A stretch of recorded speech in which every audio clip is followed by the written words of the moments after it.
Thanks very much for that. Last year, I published a book, Rebuilding Babel, or Babel, which was about the ethic of internationalism in modern architecture. Therefore, very much going against the grain of the discussion that was held during the following this morning's session. In that, what I wanted to do was to actually revive interest in the ethic and politics of internationalism within the modern movement, or movements.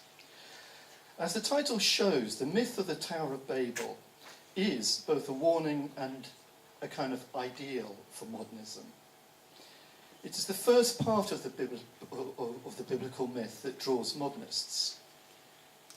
The idea of community based on a common language and working together towards a common end. The second part, the fall, the dispersal, the babble of many tongues, is the warning. Because modernism was positioned on the side of the first, for good reason, it rarely explicitly evoked the kind of all too clearly architectural problem that would lead to the second. Modernism's own demise as a coherent movement came at the same time as the internationalist ideals of the first part of the Babel myth seemed discredited or hollowed out. I want to emphasize that there are many kinds of internationalism explored in the book, but today I'll address just one of these using some familiar material. Of course, it was Carol Tiger who criticised Le Corbusier's Mondaine in the most effective way, down below on the right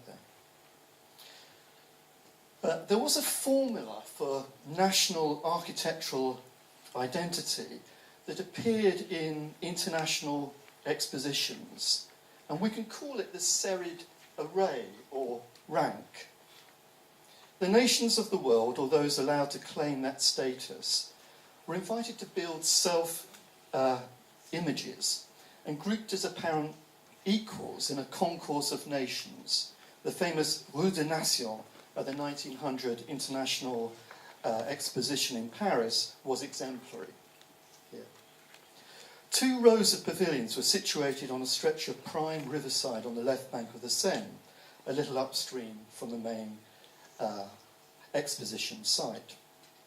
The unity of nations here stands for a very particular kind of internationalism, of certain modes of diplomacy, the free trade rhetoric of the powerful, the inviolability of empires, and so on. But it is also a spatial and an architectural strategy. Each pavilion here was freestanding, designed regardless of and under no necessity to know what would be beside it. The styles spoke a reductive semiotic. If the pavilion had a polychrome arch and a flattish dome, it must be Turkey. Squatter Byzantine domes and brick and stone striations, then it must be Greece. Tudor oriels and double chimneys, then it must be Great Britain. A miniature Escorial, and it must be Spain. In the space of the serried array, all distance was compacted, made uniform. In its version of time, all history was immediately accessible, certain moments nationally privileged. Clearly, connecting these pavilions at first story height was an arcade, and that's not often noticed here. And we can see the kind of subjectivity that is projected here, a crudely manipulative one in the way that most such devices are in these expositions. The visitor who strode the arcaded international walkway connected nations and existed between them, outside symbolic codes. The array's alignment and the walkway were devices that allowed variety while controlling its splintering effects. If centrality was apparently dispersed, the peripheral was cast beyond sight. It must be inferred by absence. To put it differently, these forms of official internationalism function at a higher molar level to reunify the molecular nationalisms that threaten dispersal. Latent fragmentation was displayed only to have it recontained in the same architectural order. The nation-state was seen to forever exist within the state of the nations. Now, I want to propose that this spatio-diplomatic system of the international exposition was both precondition and limiting frame for modernist architecture and its relation to politics and nationalism in the 1920s. Of course, it was exactly in this unmoored eclecticism and its instrumental use of history that modernism usually found a target. But this was always an easy piece of rhetoric. What I'm concerned about is something, I think, more profound, or at least deeper. The serried array provided an architectural format, but also what we might call a fantasy structure, a prototypical matrix which was reinvested into the new international system after the apocalypse of the First World War. Against the context of new transnational forces, particularly anti-colonial movements and communism, each with their own forms of internationalism, the fantasy developed its own permutations as the nation-against-nation conflict of the war was re-arrayed. Now, this is clearly a big frame of reference, and fantasy structure may seem an unlikely Freudian claim about it, but the serried array certainly continued as a way of dealing with the issue of national representativeness at the League of Nations. So let's just make 4 quick points about that. First, the national mytheme and how that was defined for the League of Nations. Remember that anthropologists advised the League to define national beings on the basis of folklore, custom, and vernacular buildings, all supposed measures of a kind of elemental, even an atavistic unity. Second point, under Woodrow Wilson, who I guess is the Dr. Frankenstein referred to before, under Woodrow Wilson's domination, the formation of the League of Nations seemed to place sovereign self-determination first, with internationalism as a secondary effect. Although sovereignty would break up defeated empires, it would not be considered with victor empires. Third, the problem of the League and relations between the executive, representatives, technical bodies and bureaucracy, and this extended particularly to the assembly of the League of Nations. How was internationalism to be manifested among this collection of national representatives? How were they to be placed in a room, even, around a table, as here? Here who would be included, who would be excluded? Here the Versailles problem, the Versailles peace negotiations. The Versailles problem of internation war and pariah states, the serried array as an issue of seating, was still apparent, reinvested in the League. And fourth, the bureaucracy needed by the League. Although the palace of the League of Nations was swaggeringly imperial in tone when built, on the not shown there, of course, it was actually the housing of bureaucracy, starting with the International Labour Organization building on the top there, that dominated the later architecture of world governance. These are beehives and temples of bureaucratic labour, the peace barracks of the world, and as such the necessary complement of the serried array. So, this much is probably obvious. The serried array, regarded as the way things are naturally, continued after the war in the apparently new international dispensation of the League of Nations. Then surely, you're saying, I think, this idea of national identity is entirely different from the modern movement as it emerged into coherence in the 1920s. Yet what I want to suggest is that the serried array is transferred into modernism, if in differently transcribed forms. The links are clearly close.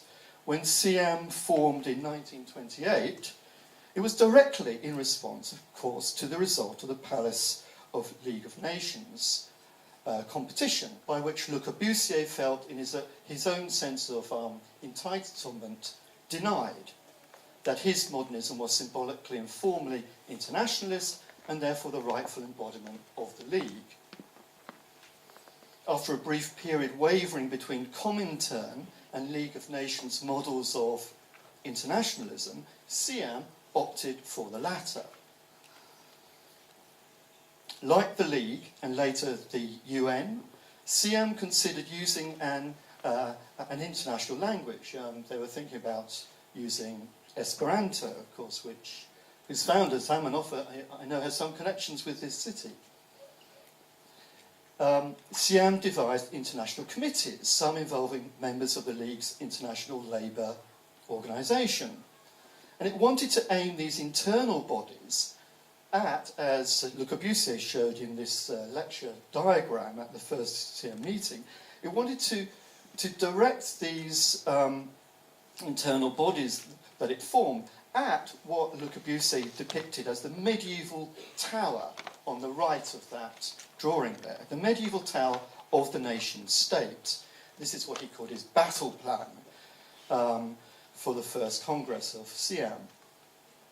But in following the League, and with its own elite group controlling policies and protocols, Šiame was also obsessed with representativeness, with building delegate membership from a range of countries, even with a kind of false representativeness. For instance, although 24 international architects signed Šiame's first public statement, the La Sarraz Declaration, 8 of them were Swiss. Similarly, of the 33 cities considered for the Athens Charter in 1933, only 2 were outside Europe and the United States. These are serried arrays or ranks, a kind of pretense at internationalism. The more we look, the more we see the serried array in modernism, but we see it at first in nominal forms and then using national stereotypes. First, in the nominal form. It was because of its 687 illustrations and its geographic coverage of 29 countries across 4 continents, from Albania to Uruguay, that Alberto Sartoris's Gli elementi dell'architettura razionale of 1932 claimed its credibility. This was a parallel universe, a psychic topology of a world, hermetic and consistent to itself, in which modernism reigned over all. Black and white buildings dominated the middle ground of photos. Roofs were always flat, everywhere.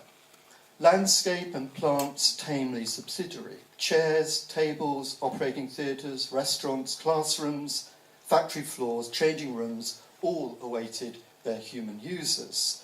This was more a matter of more than a matter of photographic convention. Synthetic panorama was Sartoris's apt term, because there was nothing else in this scoping, worlding action than the modern, and what was glimpsed through the modern. And along with this was a parade of representativeness. Each of the 29 countries' names were prominently displayed as a header. But what one might wonder became of modernist fragmentation in all this, something that many of us regard as essential to the modernist project, of montage, collage, the bombardment of sensations, the divided subject, and things like that. What was modernist architecture doing with these nationalist, internationalist rubrics that was still modernist? This was modernism as only one of the Tower of Babel's two aspects. The community effort of building, or at least a kind of image of that, without the shattering effects of Babel and dispersal. And of course, contemporary with Sartoris, there was that other panorama of modern architecture. Modern Architecture International Exhibition at MoMA, New York, and its book, The International Style. And here, modern architecture claimed its place in the world because of its ubiquity, functional and implicitly anthropological, thus bestowing authority on the curator's more formalist interests. Again, a global commonality of form was captured, with its own innate and serial logic, betraying mere variations as it was encountered across human societies. In this international style, every architectural thing testified to borderless transnational ideals, free of specific historic or geographic constraints. The contemporary style, wrote the curators, which exists throughout the world, is unified and inclusive, not fragmentary and contradictory. These were ferociously curated worlds. Photographs used by MoMA adhered rigidly to a conception of the modern building as a single and separate entity, abstracted and independent of its setting, whether urban or rural. Viewers were not to consider specificities of site, qualities of climate, effects of terrain. The international style was not to engage with these matters because they were simply too specific, too conditional, too local, too much of the transient present. In fact, both distance and time were treated as transcribed forms of the serried array. The international style, it was asserted, spread globally like a kind of evolutionary sequence out of time, a unilineal series, a typology of typologies, regardless of borders, without peripheries, and seemingly without cultural specificity. In this architecture of mankind as a whole, there were only mere variations as formal resemblances were encountered across human societies. All such modern buildings exemplified the genus international style. All were symptoms or expressions of a universal aesthetics of contemporary form, of an international allegory without apparent politics, a utopia. And that meant, according to this overt logic, a modernism without centre or periphery, a modernism the same in Switzerland as in Egypt, in New Zealand as in India. Instead of dialogue with the local, there was a serial monologic iteration in which the reduced signs of the nation-state were, as with Sartoris, the serried array of names. But these should not be downplayed. The international requires the national entities that make it up. By registering them, its own overarching nature, its completion, is assured, so the peripheral cannot exist. I should stress how very tenuous and brief this tendency was in modernism. The tendency merely to signal the nation within a larger international unity. Within 5 years, in the MoMA case, it had mutated into an ascendant regionalist modernism. And within a few more, MoMA was curating America Builds in 1944, Brazil Builds in 1943, and publishing Switzerland Builds in 1950 and Italy Builds in 1954. The international style nationalised. But again, the peripheral was inconceivable. A unity had become a spectrum. The serried array returned to physical form. The inaugural example of this, I think, from MoMA's 1937 exhibition was English modernism, when they had an exhibition of that name. And it was called, in fact, a localized variant of the international style. While English modernism can transcend its, quote, dull, foggy climate, after all, to be modernist one has to, it now also expresses its, quote, romantic and, quote, picturesque self through, quote, the bold use of curved forms. So what you see in the exhibition is a lot of modern buildings in England with curved forms, thus. An inability to be properly international, then, was remade as a virtue within 5 years of the international style being named. A larger granularity of variant is now admitted. England has the picturesque in its DNA. This relates to the 18th century theory of the picturesque in England. Therefore, English modernism is picturesque. If it's in your DNA, then English modernism has to be picturesque. Such regionalism, for that's the name that will be given to this, is premised on an idea of culture as the lived experience of the dominant, the character of the nation, pervade as the psyche and the soul, and the soil, the psyche and the soil, even when your name is Lubetkin or Gropius, as here, is structured into an international intelligibility. Dissent is made to disappear, papered over by this virtual authenticity. It is regionalist modernism, and it will inform later notions of critical regionalism. That's a controversial thing to claim, but I can't go into that. But isn't this an overt return to stereotyped national identities of the serried array of 1900? Benedict Anderson, the great writer on the forming of nation states and identities, Benedict Anderson once suggested that there is no nation without the nation imagined. Between the mere act of naming the nation or of its stereotyping, there was not much imagining going on in a serried array. Thank you.